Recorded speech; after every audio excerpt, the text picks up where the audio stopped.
লক্ষ্মীপুর জেলা বাংলাদেশের দক্ষিণ পূর্বাঞ্চলে অবস্থিত একটি প্রাণবন্ত প্রশাসনিক অঞ্চল।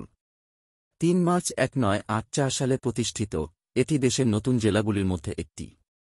জেলাটি চট্টগ্রাম বিভাগের মধ্যে অবস্থিত এবং দক্ষিণে বঙ্গোপসাগর দ্বারা বেষ্টিত।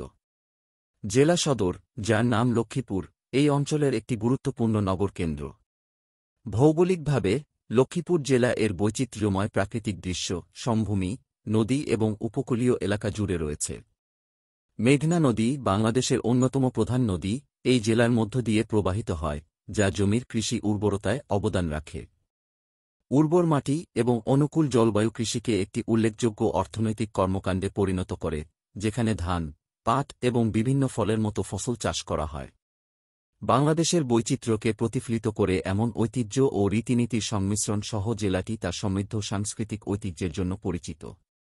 দুর্গাপূজা, ঈদ এবং পহেলা বৈশাখ, বাঙালি নববর্ষ এর মতো উৎসবগুলি সম্প্রদায়কে একত্রিত করে উৎসাহের সাথে উদযাপন করা হয়। স্থানীয় রন্ধনপ্রণালীতে বিভিন্ন ধরনের সুস্বাদু খাবার রয়েছে, ভাত অনেক খাবারের প্রধান। লক্ষ্মীপুর বছরের পর বছর ধরে শিক্ষা ও স্বাস্থ্যসেবার ক্ষেত্রে অগ্রগতি করেছে, অসংখ্য স্কুল, কলেজ এবং স্বাস্থ্যসেবা সুবিধা জনগণকে সেবা দিচ্ছে।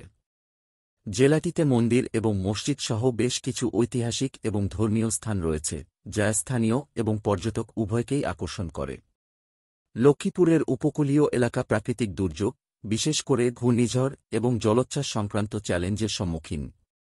স্থানীয় সম্প্রদায়ের উপর প্রভাব প্রশমিত করার জন্য দুর্যোগ প্রস্তুতি এবং স্থিতিস্থাপকতার জন্য ব্যবস্থা বাস্তবায়নের প্রচেষ্টা চলছে। সংক্ষেপে, লক্ষ্মীপুর জেলা একটি সমৃদ্ধ সাংস্কৃতিক টেপেস্ট্রি, একটি সমৃদ্ধশীল কৃষি খাত এবং টেকসই উন্নয়নের জন্য চ্যালেঞ্জগুলি অতিক্রম করার প্রতিশ্রুতি সহ একটি অঞ্চল।